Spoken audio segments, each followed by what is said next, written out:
히브리서는 하나님께서 당시 유대인으로서 예수를 믿고 있는 하나님의 자녀들에게 특별히 써보내신 계시의 말씀입니다. 그 당시 히브리 교인들은 굉장히 어려운 처지에 놓여 있었습니다. 유대인이면서 예수님을 믿었기 때문에 유대 사회로부터 완전히 추방을 당한 것은 물론이고 끝없이 이어지는 핍박 속에서 굉장히 어려운 삶을 살 수밖에 없었습니다. 너무 이게 힘들다 보니까 그들 가운데 어떤 사람들은 예수님을 저버리고 옛날 유대 사회로 다시 돌아가는 배교의 일들이 계속 이어져 오고 있었습니다.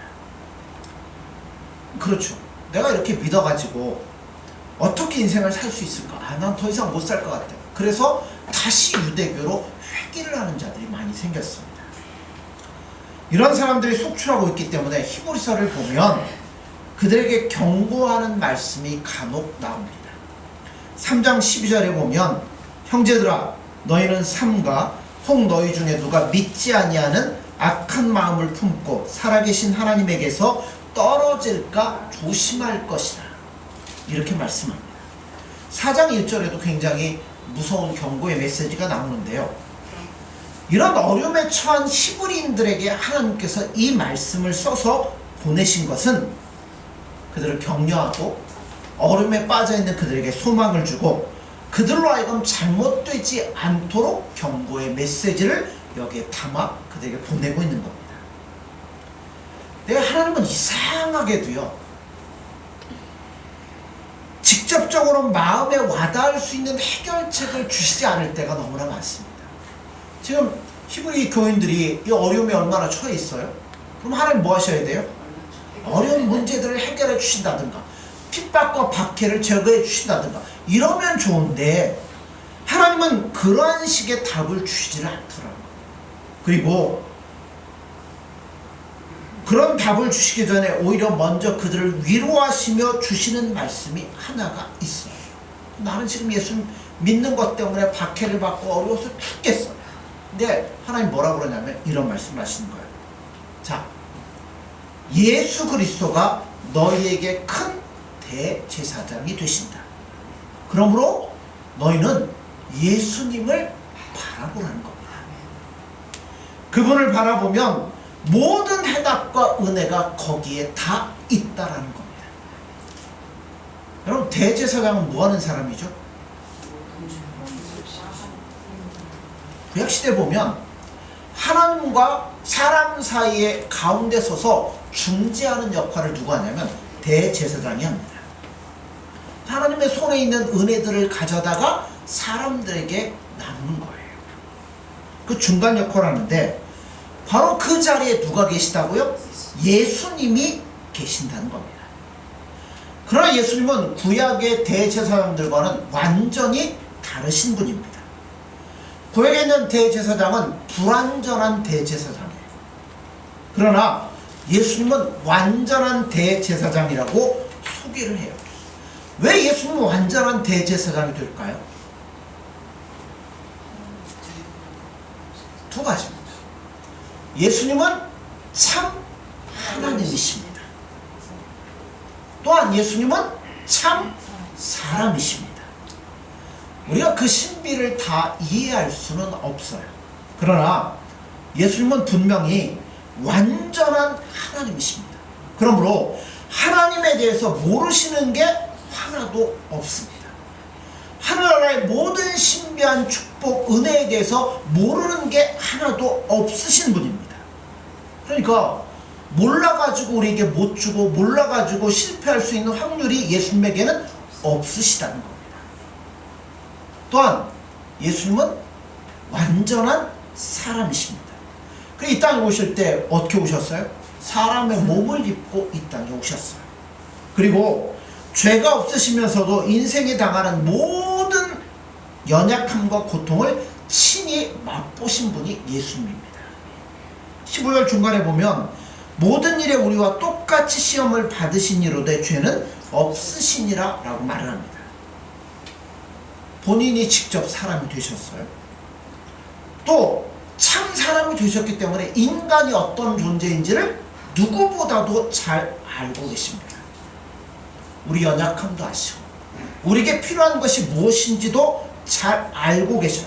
또 당장 하나님께서 우리가 어떤 은혜를 주셔야 될지 그러한 것조차 다 알고 계시다는 겁니다.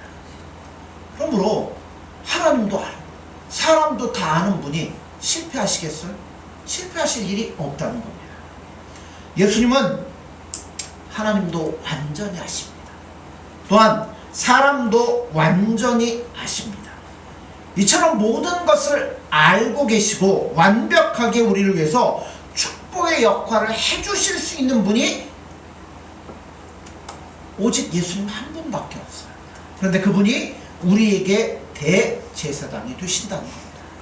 여러분, 그러므로 이 대제사장이 되신 예수님을 바라보라고 하나님은 말씀하시는 거예요. 그러면 아무리 핍박이 심해도 이길 수 있고 아무리 가난 때문에 고생해도 예수님을 바라볼 때 우리는 날마다 기뻐하며 감사하며 이겨낼 수 있다는 겁니다. 이건 우리 모두에게도 마찬가지입니다. 살다 보면 인생에서 실패할 때 있죠. 때론 사람들에게나 아니면 어떤 것들에 실망할 때도 있습니다. 때론 연약해가지고 할 수 없어서 몸부림칠 때도 있습니다. 때론 사람들과 관계 속에서 외롭고 고독하고 이런 어려움에 빠질 때도 있습니다. 그럴 때 평안을 유지하고 구원을 얻을 수 있는 길은 완전한 대제사장이 되신 예수 그리스도를 분명히 보고 믿고 아는 것입니다. 그러기 위해서는 우리는 두 가지를 꼭 실천하셔야 됩니다. 하나는 예수 그리스도가 대제사장 되심을 철저하게 믿으셔야 합니다. 14절 끝에 이렇게 나오죠. 우리가 믿는 도리를 굳게 잡을지어다. 무엇을 믿는다는 거예요? 예수님이 대제사장이 되신다는 것을 믿는다는 겁니다. 근데 여기 보면 굳게 잡으라 라는 단어가 나와요. 헬라어로 크라테오라고 해요. 우리가 무엇인가를 잡을 때는 손으로 어떻게 해요? 힘을 주어서 잡습니다.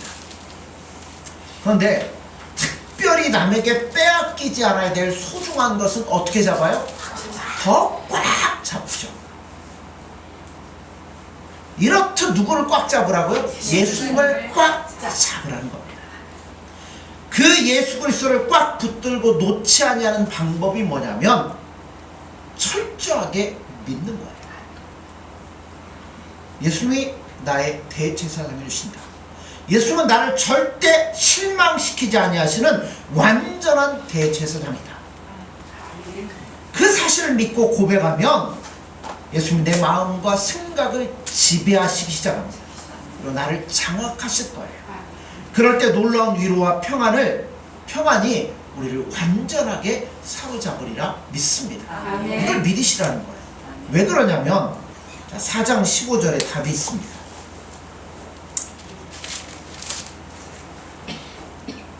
그러므로 우리에게 큰 대제사장이 계시니 승천하시니 곧 하나님의 아들 예수시라. 우리가 믿는 도리를 굳게 잡을지어다. 그리고 15절에 우리에게 있는 대제사장은 우리의 연약함을 동정하지 못하실 리가 아니요 모든 일에 우리와 똑같이 시험을 받으시니로되 죄는 없으시니라.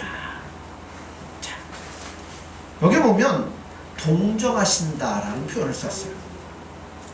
예수님은요 우리가 연약한 것 다 아십니다. 우리가 늘 하는 고백이 있죠. 마음은 원이로되 육신이 약한. 정말 마음은 예수님 사랑하고 뜨겁게 나가고 싶은데 이놈의 육신이 안 될 때가 너무나 많아요. 그런데 그 연약한 모든 것도 예수님은 다 알고 계시다는 겁니다. 그래서 동정하신다. 그래, 내가 안다. 네가 마음은 그런데 육신이 연약하고 이래서 못하는 건 내가 다 알고 있다. 따라서 예수님이 우리를 보실 때 불쌍하다는 생각이 안 들 수가 없는 거예요. 우리 연약함을 예수님께서 이렇게 동정을 하시는 겁니다. 왜 예수님 우리 연약함을 동정하실까요? 자, 예수님도 이 땅에 오실 때 사람의 몸을 입고 오셨습니다. 그래서 사람이 인간이 겪는 모든 고통과 연약함과 모든 것들을 친히 보셨어요. 여러분 예수님만큼 가난 때문에 어려운 적 있으십니까? 예수님은요 아침을 종종 드시지 못할 때가 많이 있었습니다. 우리도 아침 안 먹을 때 있죠. 없어서 못 먹는 게 아니고 다이어트하느라 밥 먹을 때가 있는데요. 예수는 그렇게 어려운 삶을 사셨어요. 또 예수님만큼 슬픔을 가슴에 안고 괴로워 본 적 있습니까? 예수님은 죄가 없는 분이기 때문에 똑같은 슬픔이라도 예수님이 느끼는 것은 1000배, 10,000배 더 크게 느끼실 수밖에 없습니다. 그래서 예수님께서 슬픔을 안고 함께 눈물을 흘리면서 괴로워하는 모습을 성경에서 우리는 종종 볼 수가 있습니다. 또 예수님만큼 공포로 인해 씨름해 본 적이 있습니까? 십자가의 공포. 저는 생각만 해도 끔찍해요. 예수님은 인간이 경험할 수 있는 모든 연약함을 다 경험하시면서 그 연약함으로 인한 고통도 몸소 친히 체험을 하셨습니다. 자, 2장 18절에 보면 이런 말씀이 있어요. 그가 시험을 받아 고난을 당하셨은즉 시험 받는 자들을 능히 도우실 수 있느니라.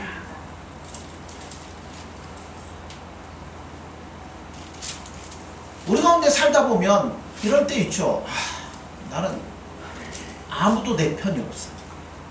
나를 알아주는 사람 아무도 없어. 이런 생각이 들 때가 있습니다. 근데 그거 거짓말입니다. 왜요? 우리 다 아시네요. 왜냐하면 나를 가장 잘 알아주시는 예수님이 계시기 때문입니다. 그분은 우리 완전한 대제사장이 되신다는 겁니다. 그러므로 여러분 우리 누굴 붙잡아야 돼요? 바로 그 예수님을 꼭 붙잡으셔야 된다는 겁니다. 때론 능력이 따라가지 못해 실패하고 경쟁에 뒤처져 가지고 어떻게 살아야 될지 막막한 이 심정으로 살아가고 있는 사람들도 있습니다. 실망하지 마세요. 우리의 처지를 충분히 이해하고 알고 계시는 예수님이 계시다는 겁니다. 우리의 사랑하는 완전한 대제사장 예수님이 있다는 겁니다. 그러니까 우리는 그분을 꼭 붙잡으셔야 돼요. 그러면 우리에게는 절망이 없고요. 거꾸로뜨림을 당하지 않을 것입니다. 자, 두 번째로 우리가 해야 될 게 있어요. 은혜의 보좌로 어떻게 하라고요? 담대히 나아가라고 합니다. 4장 16절 얼마나 은혜로운 말씀인지 몰라요. 한번 보시죠. 그러므로 우리는 긍휼하심을 받고 때를 따라 돕는 은혜를 얻기 위하여 은혜의 보좌 앞에 담대히 나아갈지어다. 자, 무슨 보좌요? 은혜의 보좌. 심판의 보좌가 아니에요. 은혜의 보좌입니다. 은혜의 보좌는 하나님께서 은혜를 잔뜩 쌓아놓고 예수님의 이름을 부르면서 오기만 하면 주시려고 준비하고 있는 은혜의 보좌입니다. 하나님의 은혜는 디모데전서 1장 14절 이하에 보면 항상 넘칩니다. 우리 주의 은혜가 그리스도 예수 안에 있는 믿음과 사랑과 함께 넘치도록 풍성하였도다 라고 말합니다. 넘치는 것을 초월해서 뭐 한다고요? 풍성해진다는 겁니다. 이런 은혜를 쌓아놓은 곳이 어디냐면 은혜의 보좌라는 겁니다. 사실 저나 여러분이나 은혜 빼면 남는 게 뭐가 있어요? 아무것도 없죠. 하나님이 예수님 은혜 걷어가면 우리는 속된 말로 시체입니다. 아무것도 없죠. 그러므로 우리가 뭘 해야 되냐면 그 보좌로 나아가셔야 돼요. 나아간다는 동사의 시제는 현재입니다. 계속적으로 나아가라는 거예요. 계속적으로 우리는 그 보좌를 향해 나아가야 된다는 거예요. 그럼 나아간다는 게 뭐예요? 내 마음과 온 마음을 예. 은혜 보좌가 있어요. 거기 가서 뭐 하실 거예요? 찾아야지요. 그죠? 예수님 찾아야지. 끊임없이 하나님의 은혜, 예수님의 은혜를 찾는 겁니다. 끊임없이 예수 그리스도를 바라보고 그의 이름을 부르는 것이 나아가는 거예요. 여러분, 그래서 은혜의 보좌는 어디에 있습니까? 두세 사람이 예수님의 이름으로 모인 곳에 은혜의 보좌가 있습니다. 혼자 외로이 무릎 꿇고 예수님 앞에 기도하는 그곳이 은혜의 보좌입니다. 또 은혜의 보좌가 어디 있을까요? 예수님을 사랑하는 마음으로 이 자리에 모여서 같이 찬양하고 예배하는 이 자리가 은혜의 보좌라는 겁니다. 아멘. 하나님은, 예수님은 영이십니다. 그러므로 은혜의 보좌도 영적인 것입니다. 아멘. 우리의 눈으로 볼 수가 없어요. 그러나 예수 그리스도를 바라보며 그의 이름을 부르며 나아가는 그곳에는 하나님이 준비하신 풍성한 은혜가 쌓여 있는 것을 여러분 믿으시기 바랍니다. 아멘. 그러면 그 보좌로 나아가셔야 돼요. 아멘. 은혜의 보좌 앞에 나아갈 때는 빚진 자처럼 혹은 겁먹은 사람처럼 하면 안 됩니다. 예수님의 이름을 부르면서 나아갈 때는 당당하고 담대하게 나아가라고 말씀합니다. 구약시대 보면 대제사장이 1년에 한 번 지성소에 들어갑니다. 지성소는 절대 아무나 들어가는 곳이 아닙니다. 하나님이 정하신 대제사장이 1년에 그것도 딱 한 번 들어갑니다.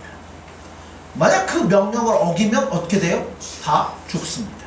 그러니까 1년에 한 번 들어갈 때도 뭐예요? 대제사장이 바들바들 떨면서 들어갑니다. 갔다가 죽으면 어떡하나, 혹시 나에게 고하지 못한 죄가 있어갖고 하나님 앞에 이거 하면 어떡하나, 그러니까 바들바들 떨면서 가는 거예요.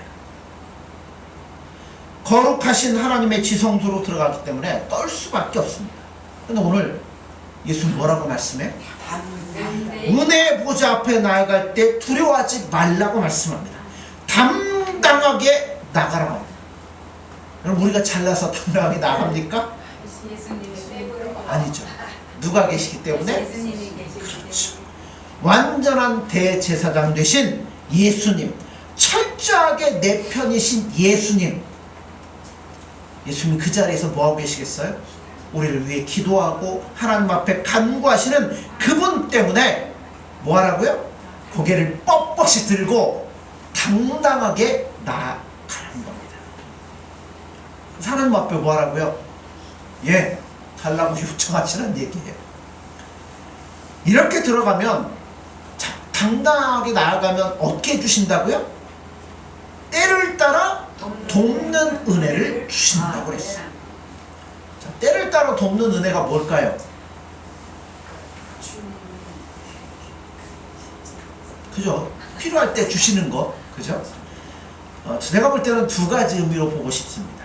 첫째는 내가 항상 받을 수 있는 은혜, 이것이 때를 따라 돕는 은혜입니다.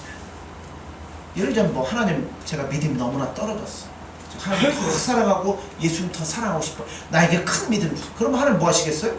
우리에게 믿음을 주시겠죠. 하나님, 이번에 대학 입시가 있는데요, 저 꼭 대학 들어가고 싶어. 근데 하나님 은혜를 주셔가지고 대학에 들어갔어. 이런 것들을 뭐라 그래요? 때를 따라 돕는 은혜라고 이야기를 하는 겁니다. 당장 급하기 때문에 우리가 하나님 앞에, 예수님 앞에 구하는 것들이 있잖아요. 달라고 구할 때 이처럼 기다리는 기도에 대한 즉각적인 응답을 때를 따라 돕는 은혜라고 말할 수 있습니다. 아멘. 이런 은혜를 받으면 우리는 마음이 어때요? 기뻐하고 막 즐겁고 감사하고 그렇죠. 자, 근데 그 은혜 말고 또 때를 따라 돕는 은혜가 있어요. 두 번째 답은 예수님 식대로 대답하는 겁니다. 예수님 식대로 은혜를 주시는 것이란 건 뭐냐면, 예수님의 방법을 가지고, 예수님의 때를 가지고 응답하시는 것을 말하는 겁니다. 아무리 하나님 예수님 불러도 우리 기도에 응답하지 않으실 때가 있잖아요. 애걸복걸해도 예수님이 생각하는 그것에 맞지 아니하시면 주지 않으신다는 겁니다. 예수님의 때가 아니면 허락하지 않는 거죠. 그러므로 때를 따라 돕는 은혜는 예수님이 선택하신 방법과 때를 따라서 주시는 은혜라고 해석할 수도 있습니다. 성경을 보시면 성경에 많은 위대한 인물들이 등장합니다. 그들 순탄한 삶을 살았던 게 아니잖아요. 굉장히 굴곡 있고 어려운 삶을 살았습니다. 그래서 어려울 때 뭐예요? 급하게 하나님께 달라고 구할 때 여러분 즉시 응답하는 경우가 많았는지, 아니면 가만히 두시고 하나님이 원하는 때 하나님의 방법으로 주신 경우가 많은지 한번 살펴보세요. 뭐가 더 많아요? 후자. 네, 후자가 훨씬 많습니다. 근데 우리는 그런 경우를 당하게 되면 뭐예요? 마음이 답답하고, 그렇죠? 몹시 큰 갈등과 고통을 안겨줍니다. 하나님, 나는 지금 죽겠는데 왜 응답 안 하세요? 예수님, 나 이거 안 주면 큰일 나는데 왜 안 해주십니까? 응답이 없다 보면 믿음이 막 흔들리기 시작합니다. 그럼 누가 옆에 와서 막 뭐라 그래요? 사단이 와가지고 그러죠. 야, 그 믿어봐야 아무 소용없어. 기도해봐야 아무 소용없어. 너 그냥 하고 싶은 대로 해. 이런 상황에 놓이게 되면 여러분 갈등이 일어나고 고통이 따라옵니다. 그러니까 여기에서 우리가 예수님이 기뻐하는 뜻대로 나아가려면 인내가 필요할 수밖에 없어요. 이런 경우 우리는 어떻게 해야 됩니까? 예, 은혜의 보좌 앞에 나아가서 하나님 앞에, 예수님 앞에 기도할 때 우리는 처음에는 누구 방식대로 해요? 내 방식대로 하죠. 예수님, 이거니까 이렇게 해주세요. 처음엔 누구나 다 내 방식대로 해요. 근데 계속 해도 소식이 없으면 이제는 누구 방식대로 해야 돼요? 하나님 방식대로. 그렇죠. 예수님 방식대로 해야 돼요. 왜냐면 내 식대로 했는데 안 되면 이제 별다른 수가 없잖아요. 오직 예수님식밖에 없잖아요. 예수님, 제가 원하는 시간에 도무지 안 주시네요. 그럼 이제 할 수 없습니다. 예수님이 작정하신 때가 언제입니까? 예수님이 생각하시는 방법이 뭡니까? 이제는 내 방식대로 안 되니까 예수님이 원하는 뜻대로 해주세요. 인내하면서 기다리겠습니다. 그러면서 끊임없이 예수님 앞에 기도하고 나아가는 거예요. 그러면 언젠가 예수님이 원하는 때 예수님의 방법대로 우리에게 필요한 모든 것들을 예수님이 채워주시리라 믿습니다. 아멘. 그런데요, 그 응답은 우리의 상상을 초월하는 엄청난 것일 수도 있고 우리 생각과는 전혀 안 맞는 것일 수도 있습니다. 내 마음대로, 내 생각하고는 전혀 엉뚱한 대로 오면 어떻게 해야 돼요? 예, 그것도 누가 주신 거예요? 예수님이 주신 거니까 나를 위해서 최선의 선물이다 믿고 나아가셔야 되는 겁니다. 그렇게 믿고 고백하고 감사할 때 모든 것들이 합력하여 선을 이루는 겁니다. 그러면 우리는 이 수준까지 가셔야 된다는 거예요. 어린애들은 맨날 누구 엄마 치맛자락 붙들고 칭얼칭얼거리죠.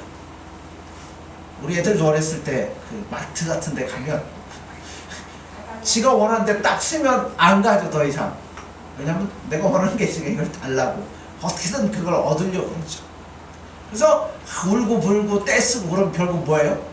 줘갖고 이제 얻고 나오죠. 근데요, 애기 때만 통하는 거예요. 20대가 돼가지고 아빠 옷자락 붙여, 아빠 나 이거 사야 돼, 이거 줘. 그럼 어떻게 해요? 그건 안 되는 거잖아요. 처음에는 어린애처럼 하나님 옷자락 붙잡고 흔들며 달라고 할 수 있습니다. 그러다가 하나님이 도무지 대꾸를 안 하시면 그때부터는 뭐 해야 돼요? 성숙한 사람이 되어야 되는 거죠. 예수님 언제입니까? 예수님 원하시는 방법이 뭡니까? 내가 어떻게 해야 될까요? 물으면서 기도하며 이런 수준까지 나아가셔야 된다는 겁니다. 사랑하는 성도 여러분들, 살다 보면 우리에게 두려움이 올 때도 있습니다. 때로 고통이 올 때도 있습니다. 오랫동안 기도하지만 응답이 없는 기도 제목도 있습니다. 앞날에 대한 불안도 있을 수 있습니다. 여러분, 그럴 때 염려하지 마세요. 우리에게는 대제사장 되신, 완전한 대제사장 되신 예수님께서 오늘도 은혜의 보좌에 앉아 계시다는 겁니다.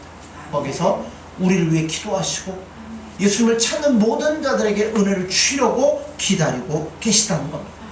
그러면 예수님 뭐라 그래요? 여기까지 오라는 겁니다. 이 앞까지 당당하게 나와서 예수님 앞에 간구하며 구하라는 겁니다.